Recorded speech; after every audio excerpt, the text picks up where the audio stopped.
Hola, buenos días. Es un placer para mí estar hoy con ustedes para platicar de la evaluación por resonancia magnética de la médula ósea en la columna vertebral. El objetivo de la plática del día de hoy es reconocer los distintos patrones fisiológicos y patológicos de la médula ósea en las diferentes secuencias de la resonancia magnética. La médula ósea es uno de los órganos más grandes del cuerpo, después del hueso, la piel y la grasa, y su composición cambia a lo largo de la vida en respuesta a la maduración normal. Vamos a tener una conversión de la médula ósea roja hacia médula ósea amarilla. Y debido a ciertos factores de estrés, podemos también tener reconversión de médula amarilla a roja. El cambio fisiológico en la composición de la médula ósea principalmente ocurre durante la infancia y la niñez. Y aunque este proceso de maduración continúa durante la edad adulta, ocurre a un ritmo mucho más lento. Este órgano dinámico, cuya constitución varía a lo largo de la vida, va a tener trabéculas. Este hueso esponjoso va a tener la función de almacenamiento de los depósitos minerales. En la médula ósea roja vamos a encontrar los elementos celulares, estroma de soporte y un gran aporte vascular. Va a estar encargado principalmente de la hematopoiesis. En el recién nacido la médula es predominantemente hematopoyética y con la edad existe una sustitución grasa progresiva. Podemos observar un patrón predecible de esta conversión fisiológica. Vamos a observarla de forma centrípeta desde el esqueleto apendicular hacia el esqueleto axial. Cuando finalmente se alcanza un patrón adulto, aproximadamente a los 25 años de edad, va a estar caracterizado por la distribución de la médula roja limitada al esqueleto axial, principalmente en el cráneo, las vértebras, las costillas, el esternón y la pelvis, y así como vemos en este esquema, también en los aspectos proximales del esqueleto apendicular, principalmente el fémur y el húmero. Este proceso de conversión medular no es uniforme, por lo que existe una gran variabilidad en el aspecto de la médula, incluyendo en sujetos de la misma edad. La herramienta que vamos a utilizar para valorarla en el protocolo por resonancia magnética, vamos a utilizar secuencias en nuestro protocolo de rutina que van a ser T1, T2 y STIR en múltiples planos y algunas secuencias adicionales que puede ser la difusión, el T1 dentro y fuera de fase y el contraste dinámico. La apariencia de la médula ósea va a estar determinada por la cantidad de grasa y agua.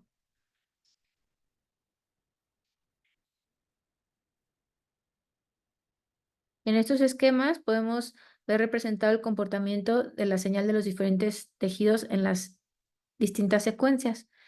En este ejemplo podemos ver representado en gris los tejidos que tienen una señal baja y en blanco los que tienen una señal alta. En el T1 es una secuencia en la que nos referimos como una secuencia anatómica porque podemos ver con gran detalle esa interfaz entre los tejidos. En nuestra secuencia T2, lo que va a tener comportamiento de señal alta va a ser principalmente la grasa y el líquido. Y en la secuencia estiro, que llamamos líquido o edemas sensibles, lo único que va a mantenerse con señal alta va a ser el líquido.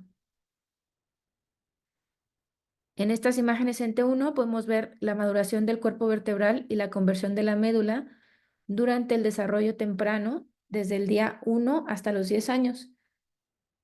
A término, los centros de osificación, que están marcados con una estrella, son oscuros en relación con las placas terminales, que están marcadas con las puntas de flecha, y también con respecto a los discos, que están marcados con este rombo. Esto debido a la alta concentración de hueso trabecular y de médula hematopoyética.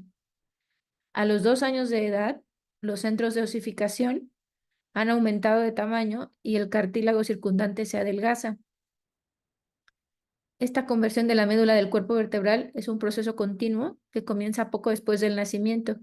Primero, alrededor del plexo venoso basivertebral, que está señalado por la flecha, y luego se va a extender hacia la periferia, hacia la médula subcondral adyacente y hasta las placas terminales. Por lo general, a los 5 años de edad, la intensidad de señal de la vértebra ya es mayor que la de los discos adyacentes, esto en las secuencias T1. Aquí vemos un ejemplo de diferentes secuencias de T1 en pacientes de mayor edad, vamos a ver que los cuerpos vertebrales van a tener esta distribución ahora de la médula amarilla, que vamos a ver con intensidad de señal alta por su contenido graso, y la podemos ver en forma de bandas en la proximidad de las placas terminales o como múltiples focos que dan un aspecto parchado al cuerpo vertebral. Como en estos ejemplos, lo podemos ver en forma de bandas, aquí en la punta de flechas, con esta distribución parchada o como un incremento en la señal de forma difusa. Vamos a ver aquí la comparación del comportamiento en las diferentes secuencias en T1, T2 y en STIR, y cómo la médula grasa va a tener una señal de intensidad alta en T1 y T2 y se va a suprimir la señal en estas secuencias con saturación grasa o STIR. En las imágenes sensibles a líquidos, la diferencia de la intensidad de señal entre la médula roja y la médula amarilla es menos evidente, pero la ventaja es que en la mayoría de las enfermedades de la médula van a tener un comportamiento de señal hiperintenso en estas secuencias por el aumento local de agua intracelular y extracelular. En algunas secuencias adicionales podemos utilizar el T1 dentro y fuera de fase, la cual nos proporciona información de la grasa microscópica, y esto hace que sea especialmente útil en diferenciar la médula ósea normal con abundante grasa de alguna condición patológica que puede reemplazar la médula ósea. Por otro lado, en los procesos donde no se sustituye la grasa ósea, tal como edema o una médula roja mezclada con médula amarilla, va a haber una disminución en la intensidad de señal en la imagen fuera de fase en comparación con la imagen dentro de fase. El uso del material de contraste para evaluar tal cual la médula a veces tiene menor utilidad, ya que pueden realzar tanto la médula roja como otros procesos patológicos. Este grado de realce de la médula va a depender también de la distribución y el volumen de la médula roja. Por lo tanto, en bebés y niños pequeños con médula casi completamente hematopoyética, las imágenes con contraste son incluso menos sensibles a la detección de enfermedades sutiles de la médula. A veces tenemos que considerar cuál de estas estructuras adyacentes nos interesa valorar para poder elegir entre utilizar una secuencia turbo-spin o ecogradiente, es decir, si queremos tener una mayor visualización de las estructuras vasculares o tener una mayor sensibilidad en el realce de las meninges. En este ejemplo es un paciente con espondilodicitis que tiene una colección que se extiende hacia el aspecto dorsal y el arco posterior. Como podemos ver en las imágenes T1 dentro y fuera de fase, se puede ver ese componente de alto contenido de proteínas o hemático que presenta en la periferia de esta colección. Dentro de los patrones patológicos de la médula ósea, vamos a poder dividirlo en patrones infiltrativos, de reemplazo, de depresión y vasculares. Dentro de los patrones infiltrativos nos vamos a referir a ellos cuando la proliferación de células es de células ya presentes en la médula ósea. Son a veces también referidos como patrones proliferativos. El proceso benigno más frecuente es la reconversión de la médula o la hiperplasia mieloide, y esto lo vamos a tener en casos de estrés fisiológico. La médula amarilla puede sufrir una reconversión a médula roja para suplir una demanda funcional con el fin de aumentar la hematopoiesis. Otras afecciones benignas son la mielofibrosis, la policitemia vera, la mastocitosis y el síndrome mielodisplásico. Esta reconversión sucede en determinadas circunstancias por aumento de esta demanda de la hematopoiesis, y este proceso va a suceder en sentido inverso al que tuvimos de la conversión. Empieza en el esqueleto axial hacia las extremidades, y tenemos diferentes causas enlistadas en esta tabla que pueden producir la reconversión, como puede ser fumar, realizar carreras de larga distancia, vivir en una altitud, tener obesidad, anemia, enfermedades crónicas, o después de la quimio o la radioterapia, incluso en el hueso que no haya estado en el campo de radiación. En este ejemplo es un hombre de 37 años, un corredor de fondo, donde se ven en esta secuencia T1 la reconversión de la médula amarilla a roja en la región de las plataformas, señalado por las flechas. Este es otro caso de un hombre de 20 años con anemia de células falciformes. En el T1 a su izquierda se pueden ver zonas con hiposeñal de forma difusa y heterogénea al ser comparadas con el disco. Y podemos ver estas depresiones centrales en las plataformas que son causadas por isquemia, con subsecuente sobrecrecimiento de las esquinas anterior y posterior, que produce esta forma característica en H. A la derecha pueden ver un paciente normal que ha sido comparado en edad y género. Dentro de las patologías malignas, como la leucemia, el mieloma múltiple, la amiloidosis, van a ser en la leucemia infiltración de la médula típicamente difusa, lo que produce una disminución difusa de la señal en estas secuencias T1. Tenemos aquí un ejemplo de un paciente joven que llegó por la presencia de dolor lumbar súbito, donde se observaron fractura de los cuerpos vertebrales, pero al hacer el estudio completo del resto de la columna se puede también observar esta disminución difusa en T1 y este incremento de la señal en el STIR. Este es un paciente con leucemia mieloide aguda. En el caso del mieloma múltiple, el patrón infiltrativo por resonancia magnética puede variar. Va desde no poder detectar lesiones, es decir, un patrón normal, a una afectación focal o difusa. Se reconocen 4 patrones principales que se pueden clasificar como enfermedad no visualizada, micronodular es este patrón que se describe como en sal y pimienta, multifocal o difuso. Aunque la enfermedad difusa puede imitar la apariencia de la reconversión extensa, la intensidad de señal en las secuencias en T2 con supresión grasa es generalmente más alta que en el músculo. En este ejemplo tenemos un patrón de afectación micronodular y este es otro ejemplo de un patrón también de mieloma múltiple con un patrón multifocal. Ahora, hablando de las patologías del patrón de reemplazo, en estos trastornos se debe infiltración de la médula ósea por células que no están normalmente en la médula. Por ejemplo, vamos a tenerlo en la osteomielitis, en tumores óseos primarios, metástasis o linfomas. El patrón por resonancia va a ser similar a los trastornos infiltrativos. En el caso de la osteomielitis, vamos a tener una infiltración de la médula por células inflamatorias que producen un aumento del contenido de agua o líquido extracelular, y esto va a causar una disminución en la intensidad de señal en T1, una mayor intensidad en T2 y con las imágenes con supresión grasa.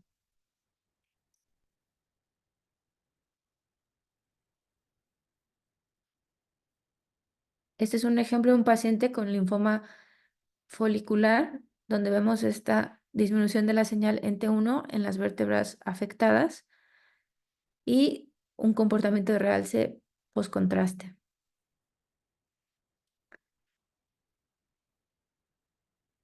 Este es un caso de un paciente con osteomielitis que tenía múltiples abscesos cervicales que se extendían en el espacio prevertebral hasta el mediastino y tenía también colecciones epidurales. Este es un muy buen ejemplo de cómo podemos tener esa alteración de la señal ósea, pero si pueden apreciar, la señal del disco está prácticamente respetada. En el caso de la espondilodicitis, comúnmente lo que vemos es afectación de la señal del disco y de las plataformas o los cuerpos vertebrales adyacentes, y podemos incluso también ver estas colecciones paravertebrales.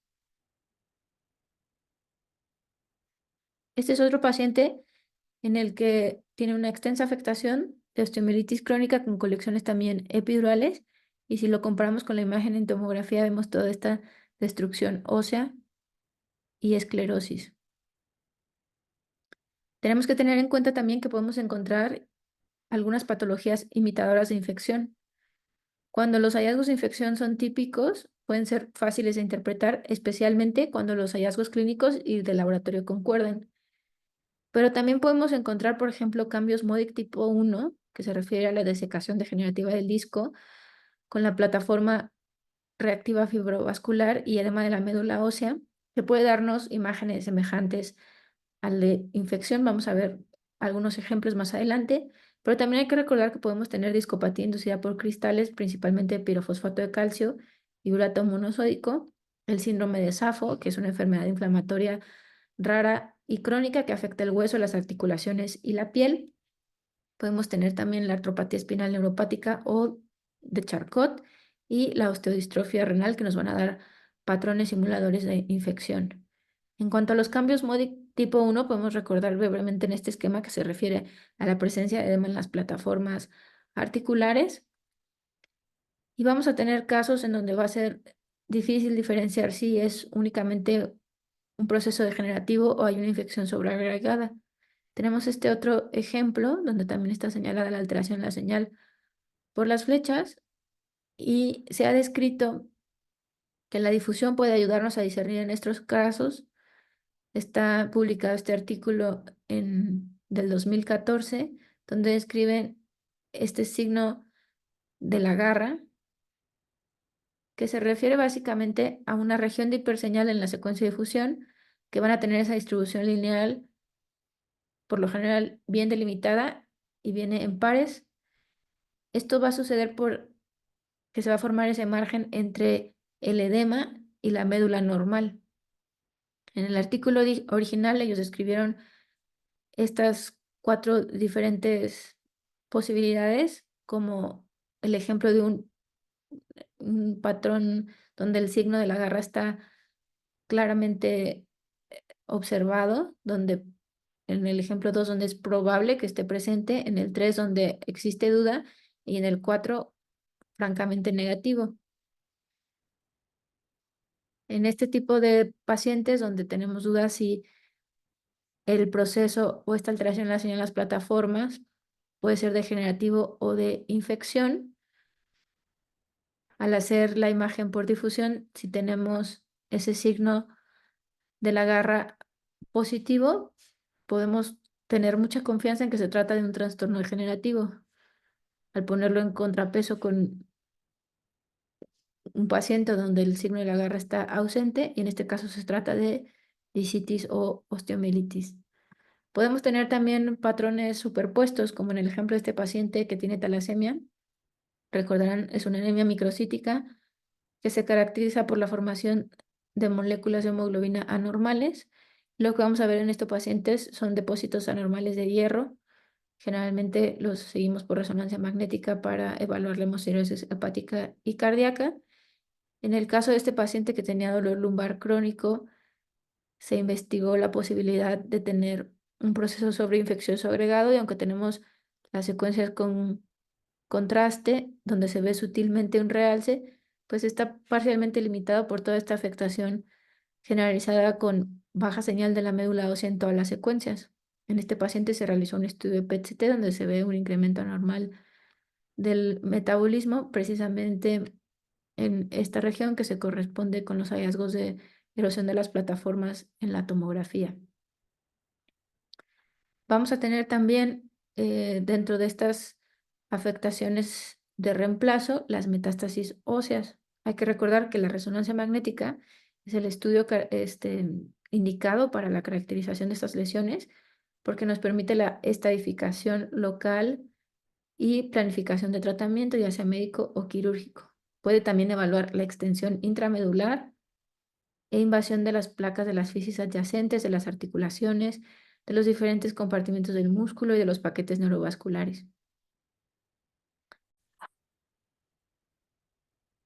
Hay que recordar que después del hígado y el pulmón, el hueso va a ser el tercer sitio más común de metástasis. Dentro de estas metástasis óseas, la columna va a ser el sitio más común. En Estados Unidos se diagnostican actualmente 18,000 casos nuevos de metástasis a columna. En los pacientes con cáncer, la metástasis a columna puede ser la presentación inicial en hasta 12 o 20% de los casos. En este ejemplo es un caso de un paciente con CA de próstata donde podemos ver zonas de alteración en la señal que pueden estar parcialmente ocultas porque tiene una disminución en la señal de la médula generalizada.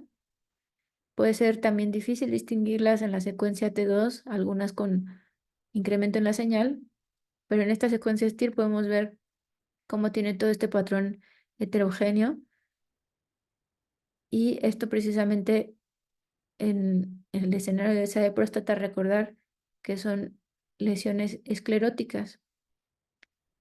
Este es otro ejemplo de un paciente con cáncer de mama, donde hay que recordar que el tipo de lesiones que podemos tener son mixtas, y además de evaluar las lesiones óseas, tenemos la posibilidad por resonancia magnética de valorar también la extensión de la enfermedad epidural o en el caso de afectación también medular.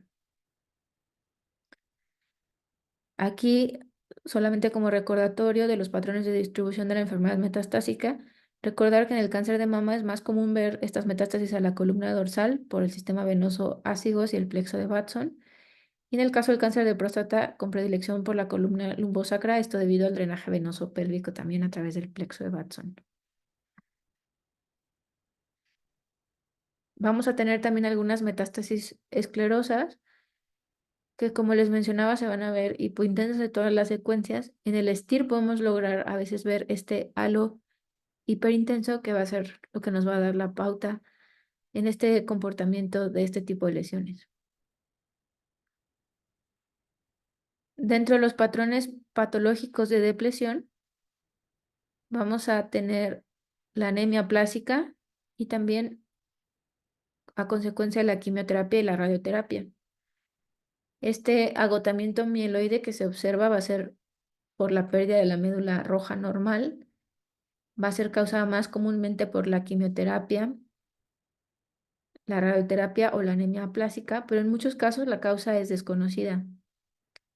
La anemia plástica es una afección relativamente rara que se caracteriza por anemia con pancitopenia en el frotis de sangre periférica, y vamos a ver una hipocelularidad en la médula ósea. Como les dije, muchos casos son idiopáticos, pero también puede ser heredado cuando tenemos pacientes con anemia de Fanconi, o adquirido, esto es por toxinas, medicamentos o muchas veces postinfeccioso. En el caso de la anemia plástica, vamos a ver una intensidad de señal difusamente alta en las secuencias en T1 y T2, y que disminuye la intensidad de señal en las secuencias con supresión grasa. En el caso de la quimioterapia, en los pacientes oncológicos, se van a observar cambios en la composición celular y la vascularidad de la médula ósea. Esto lo vamos a ver reflejado como una médula edematosa. Durante la primera semana de tratamiento, la médula ósea muestra baja intensidad de señal en el T1 y alta intensidad de señal en las secuencias en T2 y STIR. A través del tiempo, con la destrucción de los elementos mieloides y el aumento de estos depósitos de grasa, la médula puede mostrar una señal hiperintensa en T1. Este es un ejemplo de un paciente con cambios inducidos por radioterapia. El efecto va a ser la supresión de la médula, y esta afectación va a depender de la dosis de radiación, el volumen de médula tratada y la frecuencia de tratamiento. En la fase aguda, entre el día 1 a 3 de la radiación, vamos a ver que la médula desarrolla edema, y lo vamos a observar hipointenso en secuencias potenciadas en T1 e hiperintenso en secuencias en T2 y STIR. Más tarde, entre el día 4 y 10, se puede detectar áreas de hemorragia, y este patrón de intensidad de señal aumentada disminuye con el tiempo entre la tercera y sexta semana después del tratamiento.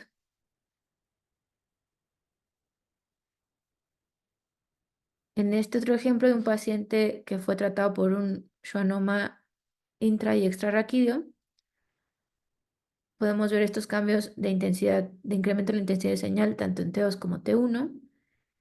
Después de la sexta semana, la mayoría de los pacientes afectados tendrá esta señal hiperintensa en T1 por este reemplazo de graso de la médula, y esto puede durar hasta 2 años.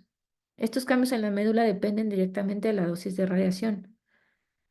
Si la irradiación local con dosis entre 3 a 45 grays, vamos a tener una rápida alteración en la señal de la médula ósea, y como les dije, esto puede persistir hasta 2 años. Se espera que haya una regeneración de la médula ósea cuando hemos tenido radiación local a dosis inferiores a 30 grays, mientras que las dosis que superan los 50 grays van a producir una ablación de la médula. Y por último, los patrones de patología de la médula ósea vasculares que van a ser causados por edema, puede ser secundario al trauma, que es lo más frecuente, o isquemia. Estos casos de necrosis vascular los observamos más frecuentemente en eh, algunas otras localizaciones o huesos largos. Lo que vamos a tener en la columna es sobre todo el edema. Como les decía, el edema va a ser la afectación más frecuente de la médula ósea y esto es causado por un aumento del contenido de agua que va a producir una señal disminuida en las secuencias T1 y un aumento en la señal de las secuencias T2 y STIR. Este edema se puede encontrar por trauma, ya sea contusiones en los huesos, pero también por fracturas por estrés. Podemos encontrarlo también en osteoporosis y la isquemia de la médula ósea va a favorecer la médula ósea grasa sobre la médula hematopoyética, debido a esto al suministro vascular limitado de la médula amarilla en relación con la médula roja. Hay que recordar también que la isquemia puede ser causada por tratamiento con esteroides. Este es un ejemplo de un paciente con una fractura donde además de la irregularidad de la plataforma podemos ver alteración de la señal disminuida en el T1 e incrementado en T2 y STIR, esto precisamente por edema. A continuación les dejo aquí algunas referencias utilizadas para esta charla y agradezco su atención. Les dejo mis correos donde pueden contactarme.